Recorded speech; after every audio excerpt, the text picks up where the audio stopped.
बच्चों देखिए last question है एंड मूल कंसेप्ट के जो नॉर्मल क्वेश्चंस मैं आपको बता रहा हूँ उसके लास्ट क्वेश्चन है। हालांकि इस जो जिस लेवल के आप क्वेश्चंस किए हैं उस टाइप के क्वेश्चंस आपको स्कूल में पूछने के चांसेस थोड़ा कम है। स्कूल में क्या होता है जो एनसीईआरटी में दिया हुआ वही क्वेश्चंस पूछे जाने के चांसेस ज्यादा रहते हैं या जो आपको क्लास में कराएगा। ठीक है, तो चूंकि मेरे को मूल कॉन्सेप्ट क्लियर करना था इसलिए मैंने आपको ज्यादा क्वेश्चंस बताए। ठीक है, अब देखिए अब इसको हम लोग देखते हैं।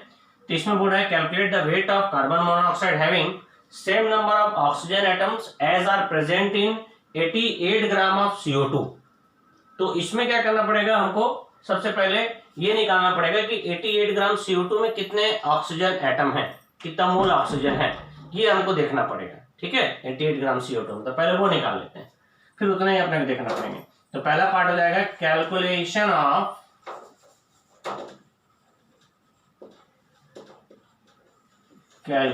Of number of moles of oxygen in 88 gram of CO2।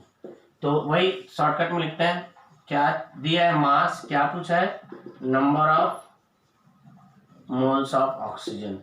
ठीक है, पहला स्टेटमेंट कितने के लिए लिखते हैं, बोला 1 मोल के लिए। तो 1 मोल कार्बन डाइऑक्साइड का मास कितना है 44 ग्राम। ठीक है, 1 मोल कार्बन डाइऑक्साइड का मास 44 ग्राम है और 1 मोल कार्बन डाइऑक्साइड में कितने ऑक्सीजन मिल रहे हैं आपको, जो CO2 आप 44 लिख रहे हैं इसमें कितना कार्बन है, एक ऑक्सीजन कितना है 2। तो मतलब ये कि 44 ग्राम जो कार्बन मोनोऑक्साइड है, कार्बन डाइऑक्साइड है, उसमें 2 मोल आपको ऑक्सीजन मिलते हैं। तो 88 ग्राम में कितने मिलेंगे आपको x। बस इसको आप सॉल्व कर लीजिए, आंसर आ जाएगा। तो 4 मोल ऑक्सीजन है। ये एक्चुअल में क्या होता है, इतना सारा लिखना पड़ता है। डायरेक्ट अगर आप कंसेप्ट क्लियर होगा तो ऐसे दिख जाएगा कि 44 ग्राम में 2 मोल होते हैं तो 88 ग्राम में 4 मोल होंगे, और पूरा सॉल्व करके दिखाना पड़ता है, बस ये प्रॉब्लम है। ये क्लियर है। तो 44 ग्राम में 2 मोल ऑक्सीजन होते हैं। कैसे मैं बोला 44 ग्राम, ये CO2 का मास होता है 44 ग्राम।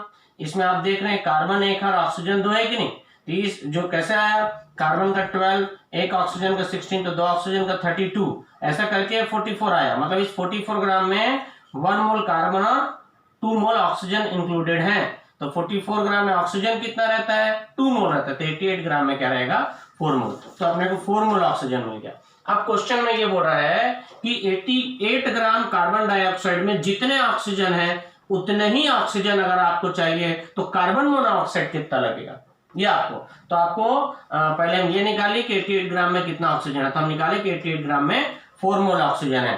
तो 4 मोल ऑक्सीजन अगर आपको कार्बन मोनोऑक्साइड से चाहिए तो कितना लगेगा, सेम ऐसे यहां पर भी बना लीजिए, मास और नंबर ऑफ मोल्स। क्या अब नंबर ऑफ मोल्स आपको मालूम है, मास निकालना है कि 4 मोल ऑक्सीजन के लिए कितना कार्बन मोनोऑक्साइड लगेगा। क्या मालूम है कार्बन मोनोऑक्साइड का वेट कितना होता है, मतलब फॉर्मूला होता है CO, इसमें कार्बन 12 है ऑक्सीजन 16, टोटल मास क्या आ जाएगा 28 ग्राम। तो ये हो गया इसका मोलर मास, मतलब 1 मोल का मास। तो पहले हम ये लिखते हैं कि कार्बन, पहला सेंटेंस जो रहता है वो 1 मोल के लिए लिखते हैं। तो हम लोग 1 मोल में कितने ऑक्सीजन है लिखते हैं, तो 1 मोल कार्बन मोनोऑक्साइड में कितने ऑक्सीजन है 1 मोल। ठीक, 1 मोल कार्बन मोनोऑक्साइड का वेट कितना है 28 ग्राम। आपको कितना मोल ऑक्सीजन चाहिए 4 मोल। क्यों, क्वेश्चन में बोला है कि 88 ग्राम CO2 से जितने मोल ऑक्सीजन मिलते हैं उतने ही मोल ऑक्सीजन कार्बन मोनोऑक्साइड से चाहिए, तो कितना कार्बन मोनोऑक्साइड लगेगा। तो 1 मोल होता है, 1 मोल कार्बन मोनोऑक्साइड में 1 मोल ऑक्सीजन होगा और 28 ग्राम उसका 1 मोल का मास होगा। मतलब 28 ग्राम अगर कार्बन मोनोऑक्साइड लिए तो 1 मोल ऑक्सीजन मिलता है, तो 4 मोल ऑक्सीजन के लिए कितना लगेगा बस। तो 28 इंटू 4 क्या जाएगा 112 ग्राम आपको कार्बन मोनोऑक्साइड लगेगा। तो 112 ग्राम कार्बन मोनोऑक्साइड में 4 मोल ऑक्सीजन है, मतलब उतना ही ऑक्सीजन है जितना कि 88 ग्राम CO2 में है। तो पहले आप ये निकाल लिए कि 88 ग्राम में कितने मोल CO2 है, फिर उतने ही 88 ग्राम में कितने मोल, 88 ग्राम कार्बन डाइऑक्साइड में कितने मोल ऑक्सीजन है वो निकाले, और उतने ही मोल ऑक्सीजन के लिए कितना कार्बन मोनोऑक्साइड चाहिए ये निकाले। पहले क्या सॉल्व किए कि 88 ग्राम CO2 में कितने मोल ऑक्सीजन है, CO2 बोले तो कार्बन डाइऑक्साइड, तो 88 ग्राम CO2 में कितने मोल ऑक्सीजन है ये निकाले, फिर उतने ही मोल ऑक्सीजन के लिए कितना कार्बन मोनोऑक्साइड आपको चाहिए ये हम लोग पढ़े। अब मैं आगे का टॉपिक आपको बताता हूं, थ्योरी आगे अपन बढ़ाएंगे। थ्योरी बढ़ाते हैं, एवरेज एटॉमिक मास। बच्चों जो नेक्स्ट टॉपिक हमको पढ़ना है वो एवरेज एटॉमिक मास है। अब हम लोग थ्योरी वाले पार्ट को आगे बढ़ाते हैं। एवरेज एटॉमिक मास है। अब इसमें क्या होता है कि यहाँ पर एवरेज एटॉमिक मास क्या होता है कि यदि कोई एलिमेंट नेचर में कई आइसोटोपिक फॉर्म में होता है, जैसे कार्बन के कई आइसोटोप्स हैं, तो जो पीरियोडिक टेबल में जो हम लोग एटॉमिक मास देखते हैं वो एक्चुअल में उसका एवरेज एटॉमिक मास लिखा होता है। ठीक है, तो एवरेज एटॉमिक मास निकालते कैसे हैं, एक एग्जांपल से मैं आपको बताता हूं कि कार्बन के 3 आइसोटोप हैं, कार्बन 12, कार्बन 13, कार्बन 14। कार्बन 12 मतलब वो आइसोटोपिक कार्बन जिसका एटॉमिक मास 12 है। कार्बन 13 मतलब वो जिसका एटॉमिक मास 13 है। कार्बन 14 मतलब वो जिसका एटॉमिक मास जो है वो 14 है। ये आइसोटोप्स हैं, ये उनका एटॉमिक मास है। ये जो लिखा है एक्चुअल में उनका मास नंबर है, नंबर ऑफ न्यूट्रॉन और प्रोटॉन का सम। न्यूट्रॉन और प्रोटॉन का नंबर का सम मास नंबर होता है, और न्यूट्रॉन और प्रोटॉन के मास का सम एटॉमिक मास है।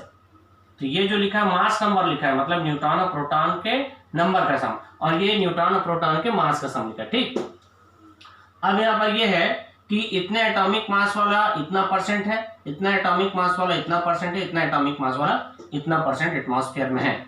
तो अब एवरेज कैसे निकालेंगे, एवरेज निकालने के लिए एवरेज नॉर्मल जैसे निकालते हैं वैसी, average atomic mass of carbon, तो ये जाएगा 12 इंटू 99.8, इतना मास वाला इतना परसेंट है, प्लस 13.00335 इंटू 1.108, इतना मास वाला इतना परसेंट, फिर आ जाएगा 14.00317 इंटू 2 इंटू 10⁻⁻10। ठीक है, और टोटल परसेंट कितना आएगा 100%, क्योंकि सबको जोड़ेंगे तो परसेंट 100 आएगा। इसको सॉल्व करेंगे तो जो आएगा वो कार्बन का एवरेज एटॉमिक मास आ जाएगा।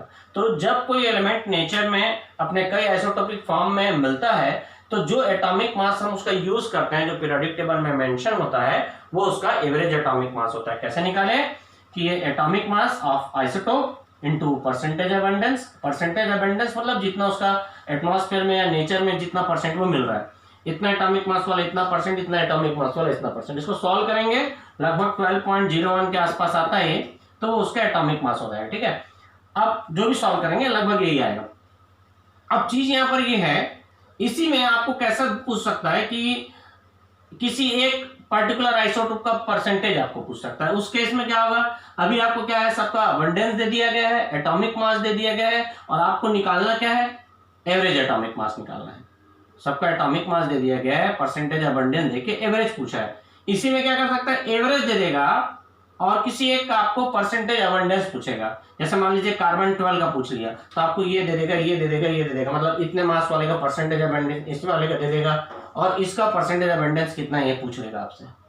ठीक है, या इतना ऐसा पूछ सकता है, क्योंकि परसेंटेज अबंडेंस निकालना तो सरल हो जाएगा, ये दोनों को जोड़ के 100 से माइनस करेंगे तो निकल जाएगा। तो इसको आपको ऐसा पूछ सकता है कि इतना परसेंटेज अबंडेंस किस एटॉमिक मास का होगा। तो ये एटॉमिक मास आपको ये 1 2 3 4 और 5वां चीज मालूम रहेगा, 6वां आपको निकालने के लिए पूछ सकता है कि कितने एटॉमिक मास वाले का परसेंटेज अबंडेंस 99.8 होगा यदि एवरेज एटॉमिक मास 12.0 आ है। मतलब बोलने का मतलब वही है कि 1 2 3 4 5 6 है, इसमें से कोई भी एक अननोन रहेगा वो आपको निकालने बोल सकता है, या परसेंटेज अबंडेंस और एटॉमिक मास देकर एवरेज पूछा जा सकता है। ठीक है, तो एवरेज एटॉमिक मास नॉर्मल जो एवरेज मीनिंग होता है वही इसका मीनिंग है। तो यदि कोई एलिमेंट नेचर में 2 या 2 से ज्यादा आइसोटोपिक फॉर्म में पाया जाता है तो उनका जो एवरेज निकालते हैं हम लोग मास, जैसे मैं यहाँ पर सॉल्व किया हूँ, उसी को एवरेज एटॉमिक मास बोलते हैं, और उसी को पीरियोडिक टेबल में लिखा जाता है और यूज किया जाता है। तो उम्मीद करता हूँ कि एवरेज एटॉमिक मास का क्या मीनिंग है आपको समझ में आ गया होगा। कार्बन के 3 आइसोटोप्स हैं, उनका एटॉमिक मास है इतना, एटॉमिक मास वाले का इतना, इसका इतना, इसका इतना, और टोटल इसको सम करेंगे तो 100, तो उससे अपन एवरेज निकाले, नॉर्मल एवरेज निकाले, कोई खास नहीं। ठीक है, थ्योरी का नेक्स्ट जो पार्ट रहेगा हम उसको नेक्स्ट क्लास में पढ़ेंगे।